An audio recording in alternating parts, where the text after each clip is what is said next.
अरे नमस्कार सर जी। अरे नमस्ते नमस्ते रमेश बाबू, कैसे हैं? ठीक है सर।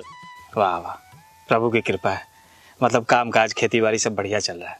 जी सर जी, थोड़ा बहुत जमीन है उसमें खेती बाड़ी हो जाती है। अब बाकी बात जो समय मिलता है ना, ये मालिक का मजदूरी कर लेते हैं। बस ऐसे ही जिंदगी चल रहा है। इंसान को जो है ना हर काम दिल से करना चाहिए जी।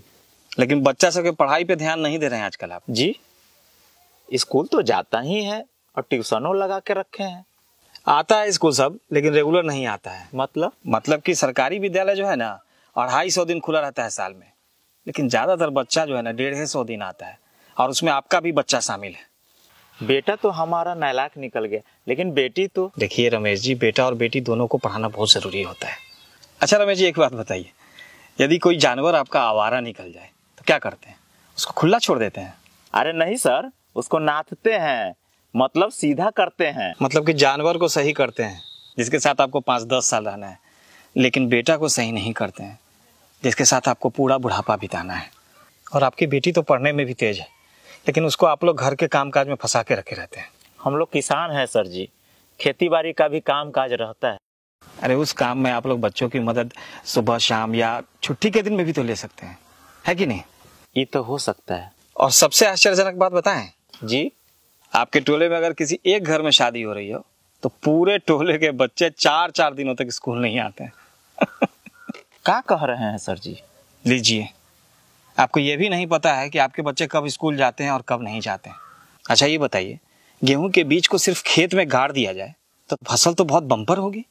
नहीं सर जी, ये कैसे हो सकता है? गेहूं की खेती करने में पूरे 150 दिन लगते हैं। पहले बुआई करना होता है, फिर पटवन करना होता है, फिर खाद मारना होता है। पूरा सेवा करने के बाद फसल होती है।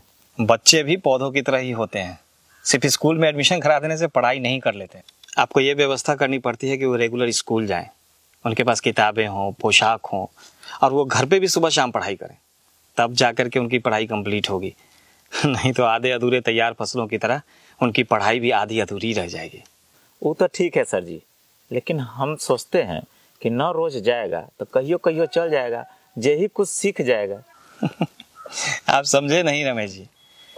अच्छा ये बताइए कि यदि किसी बच्चे को पहले 1 से 20 तक का गिनती सिखाया जाए और फिर सीधा 80 से 90 का गिनती सिखाया जाए, या पहले 2-3 का पहाड़ा सिखा दिया जाए और फिर सीधा 17-18 का पहाड़ा सिखाया जाए, तब तो बच्चा गणित में पंडित हो जाएगा, है ना? ये कैसे होगा सर जी?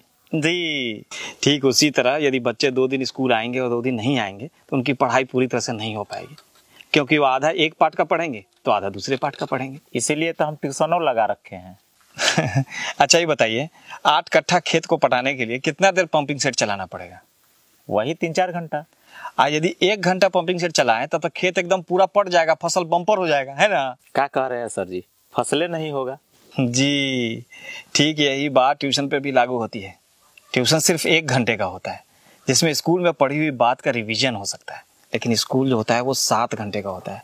उसमें हर विषय की अलग अलग घंटी होती है, अलग अलग शिक्षक होते हैं, हर पाठ को बहुत ध्यान से धीरे धीरे करके पढ़ाया जाता है, तब जाकर के बच्चे को समझ में आता है। लेकिन उसके लिए बच्चे को स्कूल रेगुलर आना होता है। सॉरी, लगता है कि हम आपको भाषण दे दे करके बोर कर दिए, है ना? अरे नहीं सर जी, आपने तो मेरी आंखें खोल दी। जब हम लोग अपना पालतू पशु पौधों सबका इतना ख्याल रखते हैं तो अपने बच्चों का ख्याल क्यों नहीं रखेंगे? वैसे कहते हैं ना सर जी कि पूत सपूत तका धन संचय और पूत कपूत तका धन संचय। बहुत बहुत धन्यवाद सर जी। अब मेरा बच्चा रोज स्कूल जाएगा, ये वादा है खुद से। बहुत बहुत धन्यवाद जो आप मेरी बात को समझे। अच्छा मैं चलता हूँ। प्रणाम। प्रणाम।